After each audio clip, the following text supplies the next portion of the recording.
Hello friends, സാന്ത്വനത്തിലേക്ക് എല്ലാവർക്കും സ്വാഗതം. അങ്ങനെ എല്ലായിടത്തും മിഥുനെ അന്വേഷിച്ച് നടക്കുകയാണല്ലോ മിത്ര.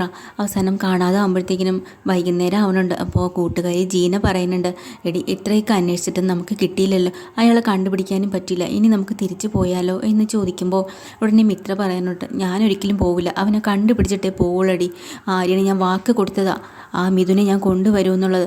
അവനെ എങ്ങനെയെങ്കിലും പിടിക്കണം, അത് തന്നെയാണ് എൻ്റെ ലക്ഷ്യം. എടി ആപത്താണ് നമ്മൾ ഒറ്റയ്ക്ക് ഇങ്ങനെ പോകുന്നത് തന്നെ. നീ ഒരു കാര്യം, നമ്മൾ അവനെ കണ്ടുപിടിക്കുന്നത്, അല്ലെങ്കിൽ തന്നെ അവനൊരു ക്രിമിനലാണ്, പക്കാ ക്രിമിനൽ. നിനക്കറിയോ ഈ മിഥുൻ എന്ന് പറയണത്? അപ്പോൾ നമ്മൾ രണ്ട് പെണ്ണുങ്ങൾ മാത്രം ഇങ്ങനെ അവനെ അന്വേഷിച്ച് നടന്നിട്ടും കാര്യമില്ല.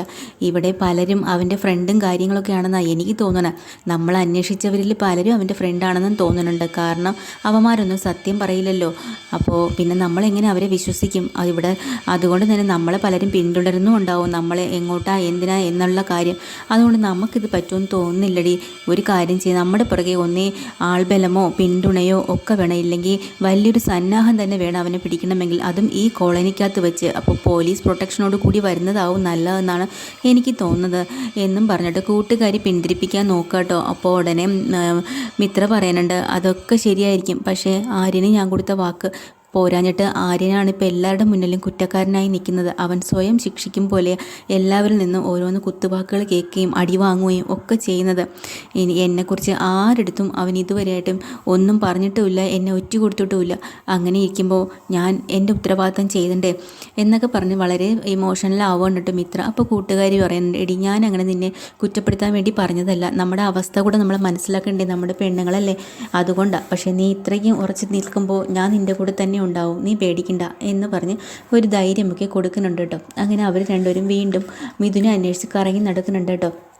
അങ്ങനെ ബാലനും ഗോമതിയും കൂടെ കല്യാണ പെണ്ണിനെയൊക്കെ കണ്ടിട്ട് തിരിച്ച് വരുന്ന വഴിയിൽ വെച്ച് തന്നെ ഫോൺ വരുന്നുണ്ട്. നോക്കുമ്പോൾ കാർത്തികേയനാണ് കേട്ടോ, പെൺകുട്ടിയുടെ അച്ഛൻ.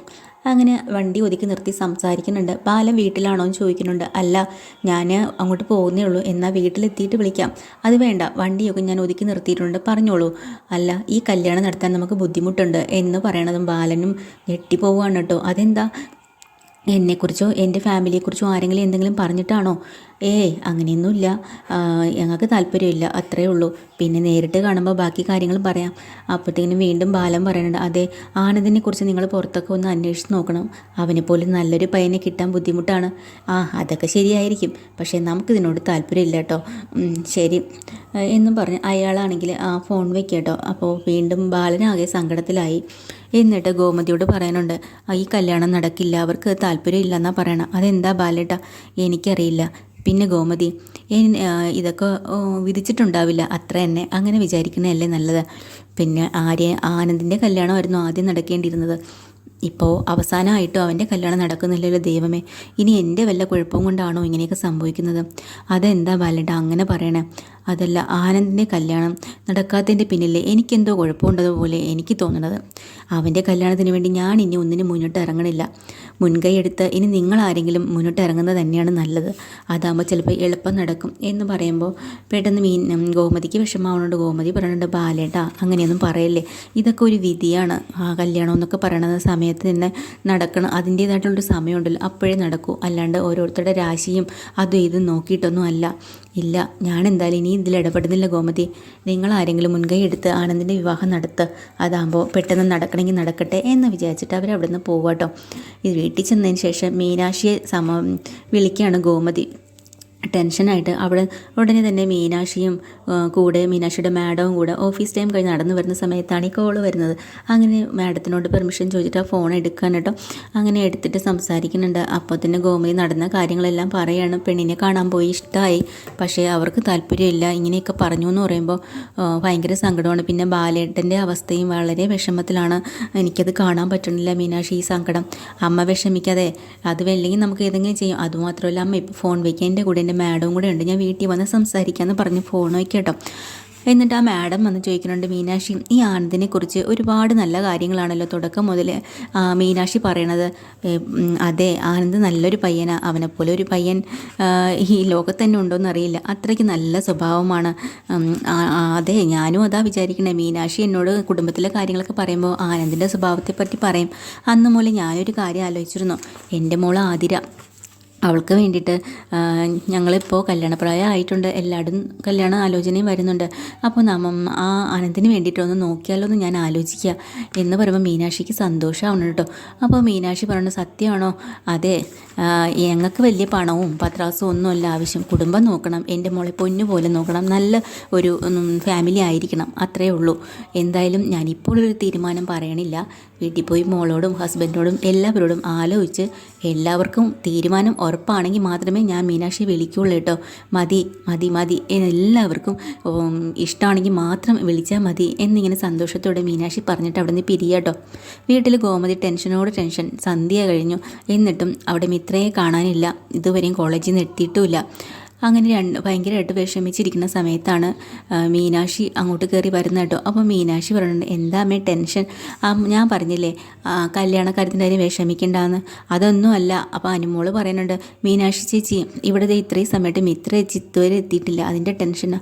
ഓ അത്രയേ ഉള്ളൂ, മിത്ര ഇങ്ങ് പോകുന്നോളും. അങ്ങനെയല്ല, ഇത്രയും സമയമായി ഇതേയൊക്കെ ഇതുവരെയായിട്ട് അവിടെ എത്തിയിട്ടില്ല, അല്ലെങ്കിൽ പറഞ്ഞിട്ട് പോണ്ടേ എന്ന് പറയാട്ടോ. അപ്പോഴാണ് ആര്യൻ അങ്ങോട്ട് കയറി വരുന്നത് കേട്ടോ. അത് ശരി ആര്യേട്ടാ, മിത്രേജി ഇതുവരെ വന്നില്ലല്ലോ എന്ന് അനുമോള് പറയാ. അത് അവളുടെ കാര്യമൊന്നും എനിക്കറിയണ്ട.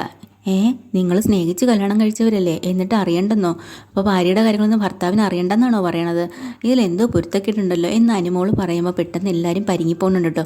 ഉടനെ ആര്യം പറയണേ, എടി മണ്ടി, ഞാൻ അങ്ങനെയല്ല പറഞ്ഞത്, അവളെ ഞാൻ താലി കെട്ടി, എൻ്റെ ഭാര്യ ഒക്കെ ശരി തന്നെ, സ്നേഹിച്ചതും ഒക്കെ ശരി തന്നെ, പക്ഷേ അവളെ പിടിച്ച് കെട്ടിയിടാൻ പറ്റുമോ? അവൾക്ക് ഞാൻ ഫുൾ സ്വാതന്ത്ര്യം കൊടുത്തിട്ടുണ്ട്, അവളുടെ ഇഷ്ടത്തിന് അവൾ നടക്കട്ടെ, അതുകൊണ്ടാണ് ഞാൻ പറഞ്ഞത് അന്വേഷിക്കാൻ ഞാൻ പോകുന്നില്ല എന്നുള്ളത്.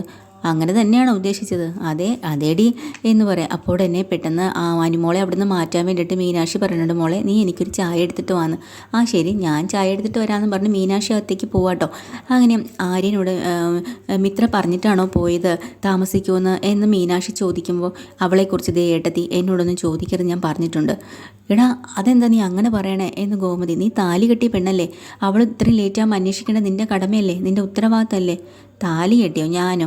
എന്നെ കൊണ്ട് കെട്ടിച്ചു എന്ന് പറ, അതല്ലേ ശരി എന്ന് പറയാട്ടോ. അപ്പോൾ വീണ്ടും ഇവരെല്ലാവരും കൂടെ ഒന്ന് വിഷമിക്കുന്നുണ്ട്. അപ്പോൾ എടാ ഒന്ന് പോയി അന്വേഷിക്കണം എന്ന് പറയാട്ടോ. ഇവിടെ മിത്ര അത് കഴിഞ്ഞ് അവർ അന്വേഷിക്കാൻ നടക്കുന്ന സമയത്ത് ഇവിടെ മിത്രയും ജീനയും കൂടെ മിഥുനെ അന്വേഷിച്ച് ഏകദേശം ഇരുട്ടുന്നുണ്ട്. അപ്പം ഒരിടത്ത് അങ്ങനെ ഇരുന്ന് ഒരു പയ്യനെ കാണുന്നുണ്ട്. അപ്പോൾ ആ പയ്യൻ പറഞ്ഞു കൊടുക്കുന്നുണ്ട്, ഞാൻ മിഥുൻ്റെ കൂട്ടുകാരൻ തന്നെയാണ്, പക്ഷേ അവനിപ്പോൾ ഇവിടെ ഇല്ല, ദുബായിലാണ്, 3 മാസം കഴിഞ്ഞ് ഇനി വരുള്ളൂ എന്ന് പറയണം. ഇല്ല, കള്ളം പറയരുത്, അങ്ങനെയാണെങ്കിൽ അവൻ്റെ അച്ഛൻ പറഞ്ഞില്ലല്ലോ. അവന് കുടുംബത്തോടൊന്നും ഒരു ബന്ധവും ഇല്ലല്ലോ, ഞങ്ങൾ കൂട്ടുകാർക്ക് മാത്രമേ അവൻ്റെ കാര്യങ്ങൾ പലതും അറിയുള്ളൂ. അതുകൊണ്ടാണ് പെങ്ങൾ വിഷമിക്കാതെ, പെങ്ങളുടെ ഈ ഒരു സങ്കടം ഞങ്ങൾക്ക് മനസ്സിലാവും, ഈ ഒരു വാശിയും ദേഷ്യവും ഒന്നും വിട്ട് കളയരുത്, നമുക്ക് കണ്ടുപിടിക്കണം, ഞാനും നിങ്ങളുടെ കൂടെ തന്നെ ഉണ്ടാവും, അവനെ കണ്ടുപിടിക്കണം, എന്തായാലും 3 മാസം കഴിഞ്ഞ് ഇനി അവൻ നാട്ടിലേക്ക് എത്തുള്ളൂ എന്ന് പറയാൻ കേട്ടോ. എന്നും പറഞ്ഞ് നിങ്ങളിപ്പോൾ തൽക്കാലം പോകുമെന്നും പറഞ്ഞ് അവരെ പറഞ്ഞു വിടാണ്. എന്നിട്ട് ഉടനെ തന്നെ കള്ളൻ കൂട്ടുകാരെ മിഥുനെ ഫോണിൽ വിളിച്ച് അറിയിക്കുകയും ചെയ്യുന്നുണ്ട് കേട്ടോ. അപ്പം ഇവർ മാറി നിന്നിട്ട് കരച്ചിലാണ് മിത്ര. അപ്പോൾ മിത്ര പറയണ, എടി എന്താ കൂട്ടുകാരി പറഞ്ഞു കൊടുക്കുന്നുണ്ട്, എന്തായാലും ഇത്ര ഇരുട്ടി, ഇനി നമ്മൾ ഈ കോളനി നിൽക്കുന്ന ഇതല്ല, പിന്നെ 3 മാസം കഴിഞ്ഞ് ഇനി അവനെ കണ്ടുകിട്ടാനും പറ്റൂ, പിന്നെ നമ്മൾ ഈ അലയുന്നതിൽ കാര്യമില്ല, നമുക്ക് തിരിച്ച് വീട്ടിലേക്ക് പോവാം എന്നും പറഞ്ഞ് സമാധാനിപ്പിച്ച് അവരങ്ങോട്ട് പോവാട്ടോ. ഇവിടെ ആര്യനും ആകാശവും കൂടെ എല്ലായിടും അന്വേഷിക്കാൻ തുടങ്ങിയിട്ടോ. ഒരേ സന്ധ്യയായി, രാത്രി 8 മണിയൊക്കെ ആയിട്ടും കാണാത്തതുകൊണ്ട് എല്ലായിടും കിടന്ന് അന്വേഷിക്കണതാണ്. അപ്പോൾ വീട്ടിലെല്ലാവരും ടെൻഷൻ അടിച്ചിരിക്കുമ്പോൾ ബാലൻ കയറി വരണുണ്ട്. അപ്പോൾ ബാലൻ ചോദിക്കുന്നുണ്ട്, എന്താ? അപ്പോഴാണ് പറയണ, ആകാശിനെ നീ എന്തിനാ നേരത്തെ വിളിച്ച് വരുത്തിയത്?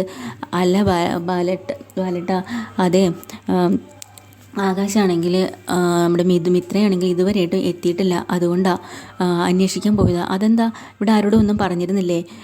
അല്ല, കൂട്ടുകാരുടെ വീട്ടിൽ വല്ലതും പോയായിരിക്കും. അതപ്പോഴും ഉടനെ അനുമോള് പറഞ്ഞു കൊടുക്കുന്നുണ്ട്, അച്ഛാ ഇവർ തമ്മിൽ നടന്ന കല്യാണത്തിൽ എന്തൊക്കെയോ പൊരുത്തക്കേടുകളും ദുരൂഹതകളും രഹസ്യമൊക്കെ ഉണ്ട്, എനിക്ക് പലപ്പോഴും തോന്നിയിട്ടുണ്ട്. അങ്ങനെ സ്നേഹിച്ച് കല്യാണം കഴിച്ചതാണെങ്കിൽ എന്തായാലും മിത്ര ചേച്ചി പറയാതെ പോകുമോ? ഒരിക്കലും പറയാതെ പോവില്ല. അപ്പോൾ ഉടനെ നീ ഒന്നും മിണ്ടാതിരിക്കണേ എന്ന് പറയുമ്പോൾ ബാലൻ പറയാനുണ്ട്, അങ്ങനെ ഒരു കാര്യം എനിക്കും തുടക്കം മുതലേ തോന്നിയിട്ടുണ്ട്. അപ്പോൾ ഇതിലെന്തോ ഒരു കള്ളത്തരം ഉണ്ടച്ചാ ഈ കല്യാണം നടന്നതിൻ്റെ പുറകിൽ, അല്ലാതെ വേറൊന്നും അല്ല എന്ന് വീണ്ടും അനുമോള് പറയുമ്പോൾ അനുമോളെ വഴക്കൂറാനായിട്ട് കേട്ടോ. അപ്പം ഉടനെ തന്നെ ബാലനും പറയുന്നുണ്ട്, ഇല്ല ഞാനും ഒരിക്കലും ഇത് വിശ്വസിക്കുന്നില്ല, ഈ കല്യാണം നടന്നതിൻ്റെ പിന്നിൽ എന്തോ ഒരു സംഭവമുണ്ട്, അത് ഞാനും വിചാരിച്ച് വെച്ചിരിക്കുന്ന കാര്യം തന്നെയാണ് എന്ന് പറയുമ്പോൾ എല്ലാവരും അന്തം വിട്ട് പേടിച്ച് നിൽക്കുക കേട്ടോ. ഇതൊക്കെയാണ് ഇന്നത്തെ എപ്പിസോഡിൽ. പുതിയൊരു എപ്പിസോഡ് വീണ്ടും വരാൻ ചാനൽ ഇഷ്ടമായി ലൈക്ക് ചെയ്യുക, ഷെയർ ചെയ്യുക, സബ്സ്ക്രൈബ് ചെയ്യുക. Thank you.